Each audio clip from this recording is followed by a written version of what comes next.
বর্তমান অন্তর্বর্তীকালীন সরকারকে একটা আবেদন জানাতে চাই। আপনি তো আর মাত্র অল্প কয়েকদিন এই দায়িত্বের মধ্যে আছেন। আপনাকে একটা কথা বলি, এই জনগণ আপনাকে আজীবন মনে রাখবে। শুধু আপনি যাওয়ার আগে একটা কাজ করে যান। আপনি জুলাই গণহত্যা নিয়ে জাতিসংঘকে একটা তদন্ত করবার জন্য তাদেরকে আহ্বান জানিয়েছিলেন। জাতিসংঘ তার জায়গা থেকে একটা নিরপেক্ষ তদন্ত করবার চেষ্টা করেছে।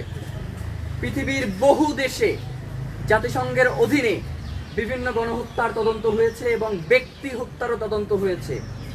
লিবিয়ার সাবেক প্রধানমন্ত্রী রফিক হারিরির যেই তদন্ত, সেটা জাতিসংঘের অধীনে বাস্তবায়িত হয়েছে এবং এর পিছনে যেই খুনি রয়েছে তাদেরকে জাতিসংঘের অধীনে তাদেরকে জনতার সম্মুখে আনা সম্ভব হয়েছে।